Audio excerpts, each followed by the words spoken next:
அவர் தான் கிராமப்புற சாலை திட்டத்தை கொண்டு வந்தார். வேறு யாரும் கொண்டு வரல. எந்த காங்கிரஸ் ஆட்சி காலத்தில் கொண்டு வரல, எப்போ எந்த காலத்திலையும் கொண்டு வரல. 72 கொண்டு வந்தாங்க. அந்த திட்டம் இப்போ மீண்டும் முதலமைச்சர் கிராமப்புற சாலை திட்டம் என்று எடுத்து ஏறத்தாழ 8700 கோடிக்கு மேல் செலவிடப்பட்டு அந்த சாலைகள் எப்படி அமைக்க வேண்டும் என்பதை முதலமைச்சர் அவர்கள் 15 மில்லிமீட்டர் இருக்கக்கூடிய சாலைகளை 20 மில்லிமீட்டர் உயர்த்த வேண்டும். அந்த பிட்வீன் கான்கிரீட் என்பதை 15-20 ஆக்கணும். அது பிட்வீன் அந்த பிட்வீன் மேக்னட் என்பதும் பிஎம்பிசி என்பதை மாற்றி நெடுஞ்சாலைத்துறைக்கு சமமாக, நெடுஞ்சாலைத்துறை உங்களுக்கு எவ்வளோ எஸ்டிமேட்னு தெரியும், நீங்கள் ரெண்டையும் கம்பேர் பண்ணி பார்க்கணும். எங்களுடைய உள்ளாட்சி துறையில் போடப்பட்ட சாலைகள் தமிழ்நாட்டில் இருக்கின்ற கிராமத்தை இணைத்த சாலைகளை பார்க்க வேண்டும், பார்த்துவிட்டு பேச வேண்டும். கிராமப்புறத்தில் இருக்கின்ற மக்கள்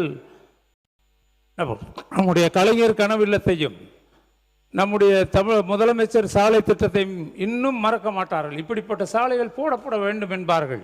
அந்த அளவிற்கு தரமான சாலைகள் குறைந்த நீங்கள் சொல்கிறீங்க ஒரு திட்டம் தீட்டுகின்ற பொழுது 36% லெஸ் போட்டிருக்காங்க அப்படின்னு கூட சொன்னார். முடிச்சிருங்க ஒரு 2 நிமிஷம் முடிச்சிருங்க. ஏன்னா இன்னும் அதிகமாக நீங்கள் பேச வேண்டும். உங்களுடைய கொறடா அனுமதி எடுப்பாருன்னா அது இன்னும் 2 திராவிட முன்னேற்ற உறுப்பினர்களுக்கு நான் அனுமதி அளித்திருக்கிறேன் பேச. அந்த நேரத்தை நீங்கள் எடுத்துக்கொண்டதாக கருதி அந்த 2 பேருடைய நேரத்தை நான் குறைத்து விடுகிறேன். அப்படி அவங்க உங்கள் கொறடா ஒப்புக்கொண்டால் அப்படி கூட நீங்கள் செய்யுங்க. ஏன்னா 30 நிமிடத்துக்கு மேலே பேசிக்கொண்டே இருக்கிறார். குறுக்கீடு இல்லாமல் 31 நிமிடம் ஆகிவிட்டது. முடிச்சிருங்க. நன்றி சொல்லுங்க. நீங்கள் கொறடாவெல்லாம் எங்களுக்கு காரணம் சொல்லக்கூடாது. ஆக மொத்தம் 20,000 கிலோமீட்டர் நாங்கள் நாங்கள் அந்த பணிகளை செய்திருக்கிறோம். மொத்தம் 28,600 கிலோமீட்டர் பல்வேறு திட்டங்களில் பிஎம்ஜிஓசி எல்லாம் தமிழ்நாட்டில் முடிந்து விட்டது. 5 கிலோமீட்டருக்கு மேலே தான் போடணும் மத்திய அரசினுடைய திட்டம். ஆனால் நாங்கள் 2 கிலோமீட்டர் வரை போடலாம் என்று மத்திய அரசிடம் அனுமதி கட்டம் கொடுக்கவில்லை. தமிழ்நாட்டில் பிஎம்ஜிஓசி திட்டமே முடிந்து விட்டது. 10 ஆண்டுகளுக்கு மேலாகிவிட்டது. அதெல்லாம் சீர் செய்ய வேண்டிய கட்டாயம் வருங்காலத்தில் இருக்கிறது. நீங்கள் செய்வீர்கள், அதை செய்யுங்கள், கேட்டு செய்யுங்கள். அதே போல் பிஎம்ஜிஓசி திட்டத்தில் இப்போ அந்த சாலைகளுடைய நீளத்தை குறைக்க வேண்டும். நாங்கள் தமிழ்நாட்டில் கிட்டத்தட்ட 28,600 கிலோமீட்டர் சாலைகள் 15,000 கோடியில் மிக தரமான சாலைகள் உள்ளாட்சித்துறையின் மூலமாக நபார்டு திட்டம், பிஎம்ஜிஓசி திட்டம், தமிழக முதலமைச்சர் நம்முடைய சாலை திட்டம், இதையெல்லாம் மிகச்சிறந்த திட்டங்களாக மக்களால் ஏற்றுக்கொள்ளப்பட்ட திட்டங்கள்லாம் இன்றைக்கு முடிவடைந்திருக்கிறது. ஆக சாலை மேம்பாட்டு திட்டத்திலே நம்ம ரொம்ப சிறப்பாக பண்ணியிருக்கோம். முதலமைச்சர் அவர்கள் கூட சொன்னார்கள், அதற்கு எவ்வளவு செலவாயுது என்பதை நீங்கள் நெடுஞ்சாலைத்துறைக்கும் உள்ளாட்சித்துறைக்கும் நீங்கள் ஒப்பிட்டு பார்க்கலாம். அந்த அளவிற்கு தரமான சாலைகள்லாம் நம்முடைய தமிழகத்திலே கடந்த காலத்தில் நிர்ணயிக்கப்பட்டிருக்கிறது. இதுபோக மகளிர் திட்டத்தை பற்றி சொல்லுகின்ற பொழுது 1989ஆம் ஆண்டு முதலாக தர்மபுரி மாவட்டத்தில் சுய உதவி குழு பெண்கள் தங்கள் சொந்த காலால் நிற்க வேண்டும் என்று நினைத்து அந்த திட்டத்தை இந்தியாவிலே உருவாக்கிய ஒரே முதலமைச்சர் எங்கள் முதல்வர் தமிழகத்தினுடைய சிற்பி முத்தமிழறிஞர் டாக்டர் கலைஞர் என்பதை நான் நினைவுகூர விரும்புகின்றேன். அவர் திட்டத்தை துவங்கினார். அந்த திட்டம் சிறப்பாக நிறைவேற்றுச்சு.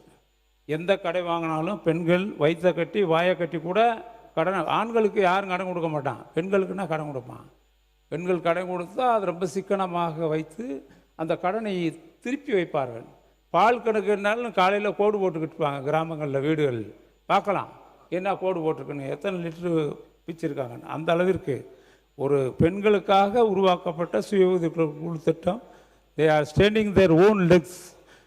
பெண்கள் மகளிர் அவர்கள் சொந்த காலால் நிற்க வேண்டும் என்பதற்காக உருவாக்கப்பட்ட அருமையான திட்டம் இன்றைக்கு இந்திய அளவில் ஏற்றுக்கொள்ளப்பட்டிருக்கிறது. அதற்கு பின்னால் மகளிர் திட்டம், women development corporation, skill development corporation, இதெல்லாம் அதை தொடர்ந்து உருவாக்கிய திட்டங்கள். திறன் மேம்பாடு, அது மகளிர் மேம்பாடு, இதெல்லாம் கொண்டு வந்திருக்கீங்க. இதில் உறுப்பினர் ரெட்டியார்பட்டி வே. நாராயணன் அவர்கள்